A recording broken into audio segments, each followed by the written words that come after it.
देखिए, मामला तो स्पष्ट है और मैं सबसे पहले तो आपको धन्यवाद देता हूँ कि आपने इस मामले को पूरे बिहार के नहीं पूरे देश पैमाने पर लोगों के संज्ञान में लाने का काम किया। इसलिए आप सराहना के पात्र हैं। और वही मैं दिल्ली में था, वहाँ मैंने आपके इस फुटेज को देखा तो बहुत आघात हुआ मुझे। किसी की हत्या हो जाती है तो उतना दुख नहीं होता है, चलिए हत्या हुई, दुर्भाग्यपूर्ण है, लेकिन उससे जघन्य कार्य ये हुआ है जो कांड, तो निश्चित रूप से दुखद है। और जिस तरह की बात लोग बता रहे हैं, परिवार के लोग अभी भी डरे हुए हैं, सहमे हुए हैं, और जिस तरह से प्रशासन बिल्कुल उदासीन है, बल्कि उदासीन ही नहीं बल्कि इनके विरुद्ध जा रही है।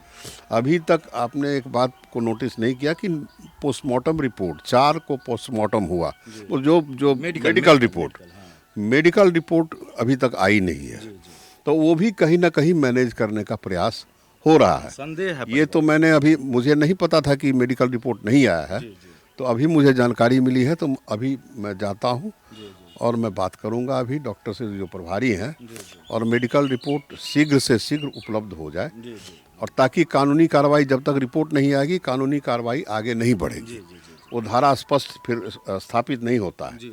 तो इसीलिए मेडिकल रिपोर्ट बहुत ही आवश्यक है इसमें, तो उसके लिए मैं प्रयास करूंगा, और ये मेरा प्रयास होगा कि जो भी न्यायसम्मत कार्रवाई होती है, कानूनी कार्रवाई, वो हो, वरिष्ठ से वरिष्ठ पदाधिकारी इसमें हस्तक्षेप करें और पीड़िता को न्याय मिले, SC/ST एक्ट के तहत भी, और एक सामान्य एक देश के एक नागरिक के तौर पर इसके साथ न्याय हो।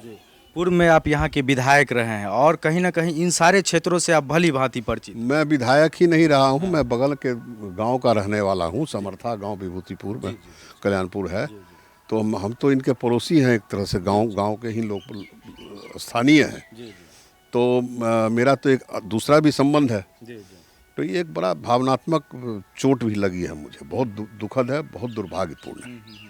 सर, ये कि अभी विभूतिपुर में भी सिंघिया घाट में एक बच्ची के साथ सामूहिक दुष्कर्म हुआ, माहे सिंघिया में एक बच्ची के साथ पुलिस वाला दुष्कर्म करता था, तो इस तरह की घटनाओं में काफ़ी तेजी आई है सर। ये दुर्भाग्यपूर्ण है। बिहार में विधि व्यवस्था की जो हाल है ये किसी से छिपी नहीं है, और प्रशासन और पुलिस का कोई नियंत्रण नहीं रह गया। पुलिस का काम है सिर्फ बस दारू खोजना, दारू रखना, दारू बेचना, इसके अलावा पुलिस और कोई काम नहीं करती है।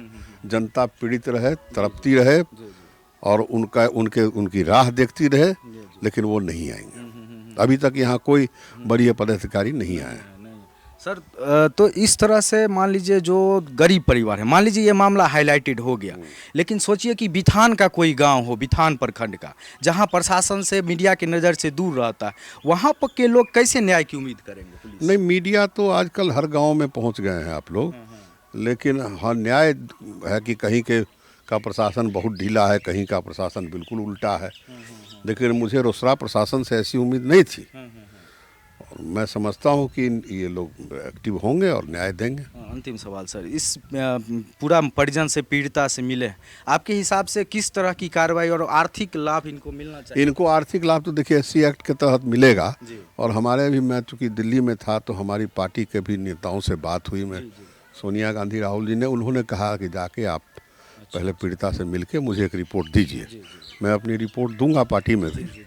ये मामला कहीं से दबने वाला नहीं है सर? नहीं दबेगा नहीं।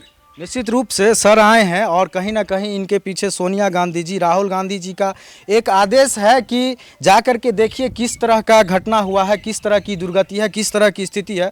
निश्चित रूप से स्थानीय स्तर पर भी जो प्रशासन है और राष्ट्रीय स्तर पर अपने वरीय नेताओं को अवगत करवाएंगे, और इस मामले में जल्द से जल्द आरोपी की गिरफ्तारी हो और मेडिकल रिपोर्ट आए और पीड़िता को आर्थिक मदद मिले, यही सर का कहना है कि हम इसमें प्रयास करेंगे। बहुत बहुत धन्यवाद सर। धन्यवाद।